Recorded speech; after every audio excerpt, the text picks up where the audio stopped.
ব্রাজিলের বেলেমে জাতিসংঘ আয়োজিত জলবায়ু সম্মেলন COP30-র দ্বিতীয় দিনের আলোচনা চলছে।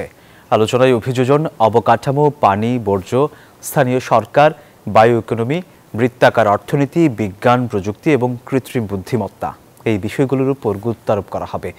এই দিকগুলোর উপর ভিত্তি করে ব্যবস্থাপনা খাত, সম্প্রদায় ও অঞ্চলের জলবায়ু প্রস্তুতি এবং সহনশীলতার ভিত্তি গড়ে তোলার দিক নির্দেশনাও দেওয়া হবে।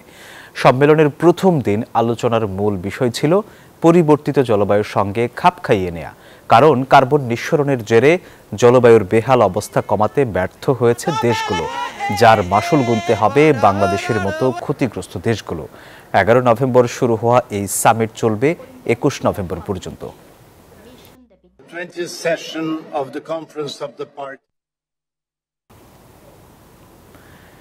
দর্শক, এই বিষয়ে আরো বিস্তারিত জানাতে ব্রাজিল থেকে এই মুহূর্তে সরাসরি যুক্ত হচ্ছেন আমাদের সহকর্মী শাহনাজ ইয়াসমিন।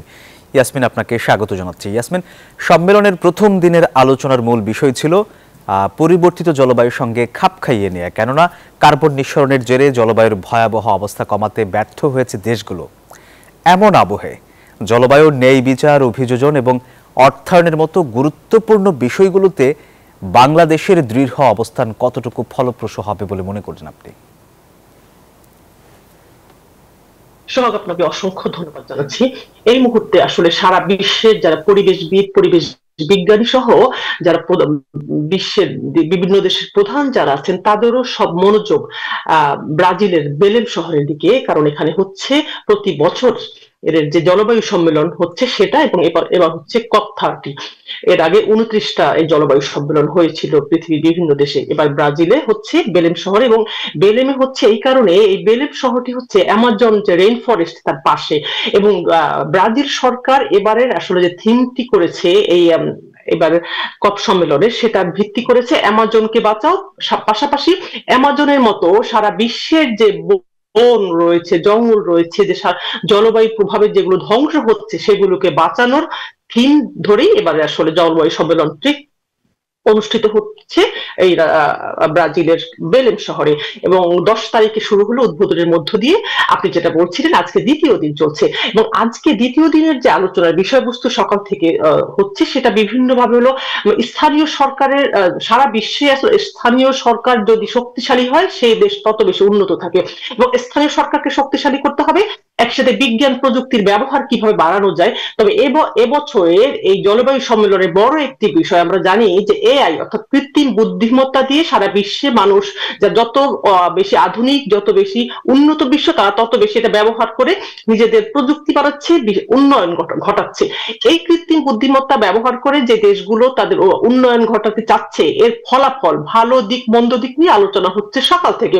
এবং একটা বিষয় আপনাকে জানাচ্ছি, এই যখন জলবায়ু সম্মেলন হয় এবারে 198টি দেশ অংশ নিচ্ছে, এবং এর আগেও আমরা দেখেছি যে অন্তত 50টি দেশের সরকার প্রধানরা এই প্রোগ্রামগুলোতে, জলবায়ু সম্মেলনে তারা আসেন, তারা অংশ নেন। কারণ যদি উন্নত দেশগুলো কিভাবে তারা উন্নয়নশীল দেশগুলোকে সহায়তা করতে পারে, যেহেতু এই জাতিসংঘের একটি জলবায়ু সংগঠনের মধ্য দিয়ে এই জলবায়ু সম্মেলনটি হয়, একটি তহবিল আছে, উন্নত দেশগুলো কিভাবে জলবায়ু সমস্যা মোকাবেলা করে উন্নয়নশীল দেশগুলোকে সাহায্য করতে পারে সেই বিষয়গুলো নিয়ে আলোচনা হয়। কিন্তু এবারে সম্মেলনে একটু ভিন্নভাবে হচ্ছে, এটা হতে পারে ভৌগোলিক কারণে, ব্রাজিল এবং বেলেম শহরটি অনেক দূরে থাকার কারণে অনেক দেশেরই রাষ্ট্রপ্রধানরা আসেননি, এবং আমরা আজকে জেনেছি যে আমেরিকার মতো জায়গার অনেক রাষ্ট্রপ্রধান তো আসেনি, এবং তার হাই অফিসিয়াল যারা তারাও আসেননি।